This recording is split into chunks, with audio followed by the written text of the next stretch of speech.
Time. I call the member for Herbert. Thank you very much, Mr Deputy Speaker. Mr Deputy Speaker, the issue of water security is a state government matter. Always has been, always will be. You would think that that would mean that the federal government has no role in this vital area of infrastructure, but you would be wrong.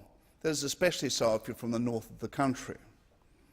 You see, there have been only 2 dams fully funded by the federal government since Federation. Just 2. They are the Burdekin Falls Dam and the Ord River Dam.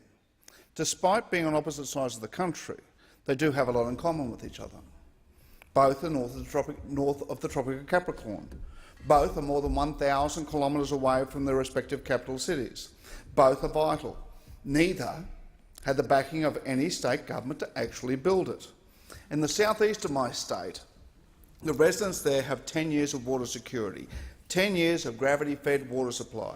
In Townsville, we have 2 years water security. After that, we have to pump from the Burdekin Dam at huge expense to the ratepayers, and that must be addressed. Townsville Enterprises submitted a proposal to secure funding to raise the wall of the Burdekin Falls Dam and to establish another dam further up the Burdekin River at Hells Gate. In the paper commissioned by the previous government into industry in the north of Queensland, water security and its availability was high on the list. Hells Gate was raised and raising the wall of the Burdekin Dam were listed as prime sites for delivery of water security and as a catalyst for irrigation crops such as sugarcane and maize for ethanol production. This proposal from Townsville Enterprise has my total support. We must back our strengths in this area and look to James Cook University and to the Tropical Sciences Precinct to ensure that we are doing the right thing by the environment as we strive to meet markets and develop new markets and new customers. On that front, it is often said that we do not want to make the same mistakes as the southern states did centuries ago. Well, that is convenient. There is much we can actually learn from the irrigation of the Burdekin cane farming areas. The challenge of salinity, pest management and the like are right there for us to learn and research from. 2 organisations based in North Queensland are perfectly placed to do this research and ensure that we get the best all-round result. Damien Burrows' Tropwater and Scott Crawford's NQ Dry Tropics are the kinds of organisations which need to be backed if we are to deliver water security, the industry and the jobs of the future. We must get the science right at the start, if you get the science right at the start, you don't have to pay the big price at the end. We in the north do not ask to be treated as any different to the southern states, to the southern state and the rest of the country. Most of the time we would settle for being treated half as well. On the matter of water and energy, we simply cannot be considered as a viable option for investment in new industries and the jobs that will provide if we cannot provide affordable and plentiful water and energy. It is that simple.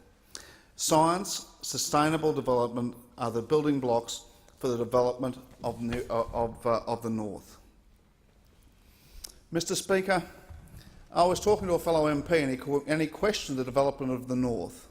Why should we do this? Why is it important?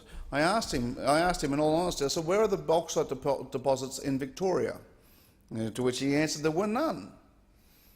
And I said, well, then why have you got an aluminium refinery down there? The answer is cheap electricity. Energy and water are the keys to the development of the north. Affordable and plentiful energy and water are the 2 essential building blocks for the north of the country.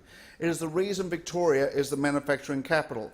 Burning brown coal for electricity is cheap and therefore manufacturing costs are competitive.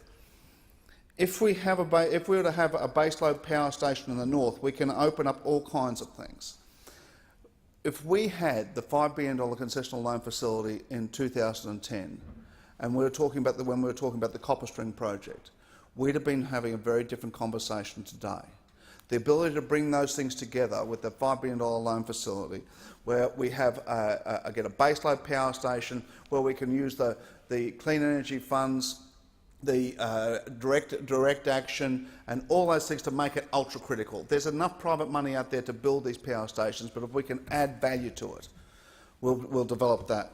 The Copper String project was a way of making sure that things could connect to the national grid.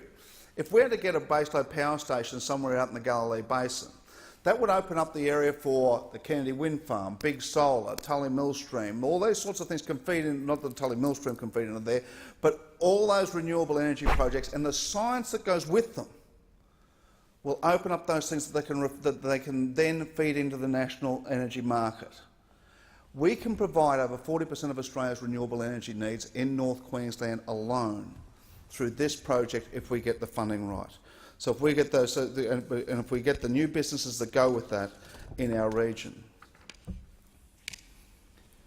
Deputy Speaker, there can be no doubt that the top 5 jobs in Townsville and my North Queensland region are jobs, jobs, jobs, jobs, jobs. As we see the cranes dominate the Brisbane skyline, the wait for investment from our state government in the north grows longer and longer. The recent appointment of administrators to Queensland Nickel has knocked my city around. We are, of course, acutely aware that we are not alone when it comes to the job losses in the resources sector, but we have seen 237 people lose their jobs when they were made redundant, and then administrators were appointed and they're still waiting for their entitlements. Those things tend to knock a city around.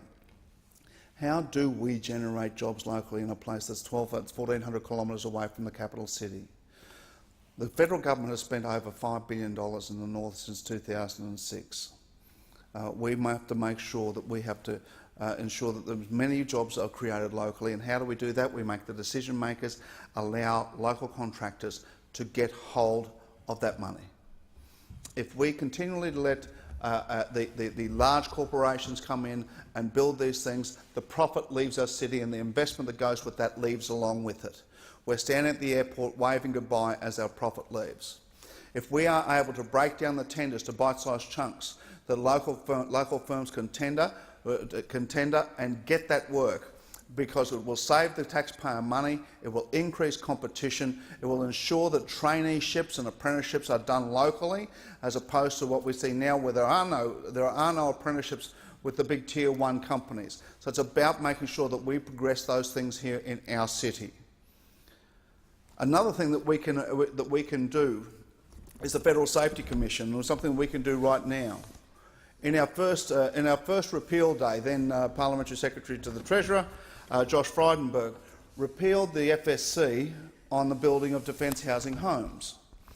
Now, this had a number of great effects. It lowered the cost of red tape around building defence homes. It actually lowered the cost of a defence home to the taxpayer by about 15%.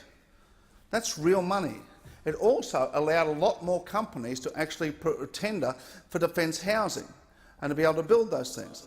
So again, it's creating more competition and doing that and creating more jobs. So if we could do that to commercial buildings, at the current level of commercial buildings, the FSC doesn't kick into $4 million.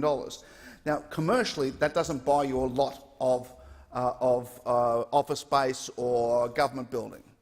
If we can raise that, to a $20 million or a $40 million level, we're not talking unsafe workplaces, we're talking where everyone else around the country operates under the same safety net. But when it comes to federal government stuff, the FSC becomes onerous. It is difficult with which you're going to get your compliance. It is costly to do, and it just cancels out all your contractors from participating in this area. That's less apprenticeships, less work in the regions, less investment in the region, less profit staying in the region, less jobs in the region. That's what we have to do. Can I just say on jobs as well, for goodness sake, if I could just make this personal appeal, I've tweeted every day to Dr Anthony Lynham, the Queensland Minister for Resources and Mining and Resources. Can you just sign the mining lease for the Carmichael mine, please? Everything is in place. The only thing that's got to happen now is the mining lease to be done. This leads for jobs all the way from the Townsville port, across every road, across every bridge, all the way out to the mine site, construction of the mine site and 150 years worth of mining out there, and then back along the $2.2 billion railway line to Abbott Point. Sustainable jobs into the future, coal-fired power for our region to develop. All those things happen there, and if Dr Lynham could just do us the one little favour, he's taken his eye completely off the ball with these ridiculous lockout laws, and when he should be concentrating on those things there, he should be concentrating on his own role here and not the lockout laws. He can get this thing done and make sure that we have this mine operating in North Queensland. Deputy Speaker, developing the North is not just about dams and power stations, it's also about lifestyles and sustainable jobs. When Andrew Robb addressed a packed ballroom just before the 2013 election, he stated that if we were to deliver properly for the north of this country, we would also have to deliver the kind of experience, the kind of social infrastructure those people in the capital city take for granted. Redevelopment of Townsville CBD and our Ross Creek water precincts should be high on our list. Some of the projects, such as the Stadium and Convention Centre, will not deliver the masses of jobs down the line that some believe they will. But being able to offer a seat in the shade or out of the rain as we watch our Cowboys run around should not be an unreasonable request. Jobs in the short term would be created during construction, but they will turn to the lifestyle choice for the long term.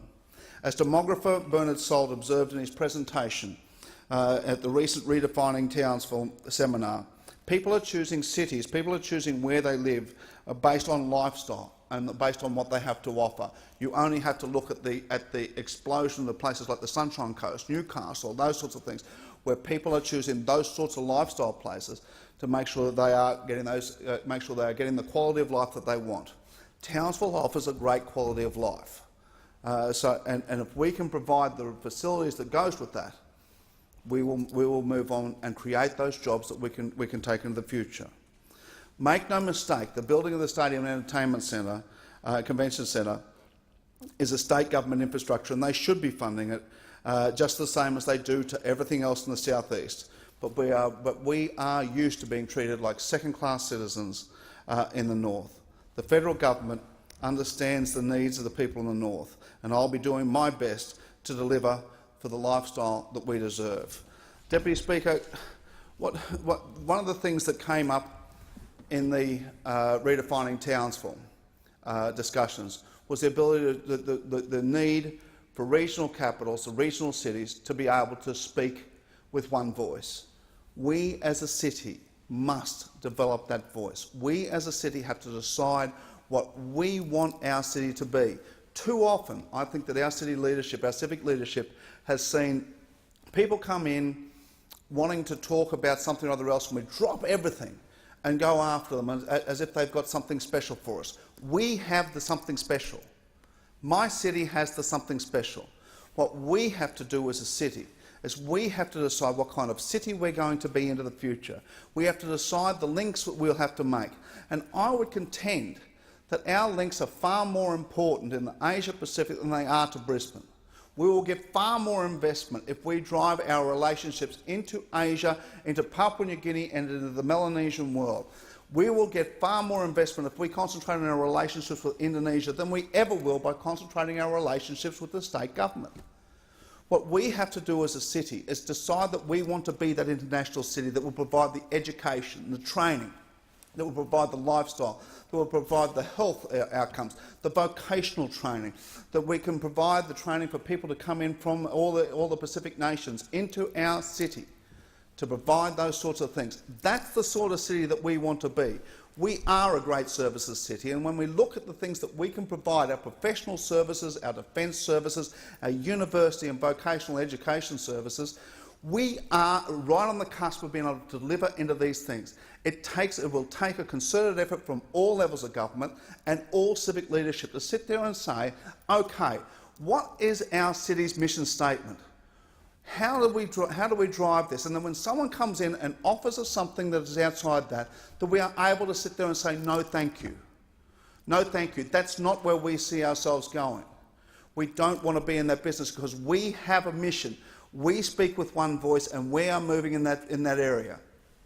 We have the ability as Townsvillians, as North Queenslanders, to drive this nation further, to play our part in making sure that Townsville becomes that fantastic city in the north, that true hub of Northern Australia, where we are looking at places, the emerging capitals of Port Moresby, of all the cities in Indonesia, through Thailand, Vietnam, Southeast Asia, into China and Japan.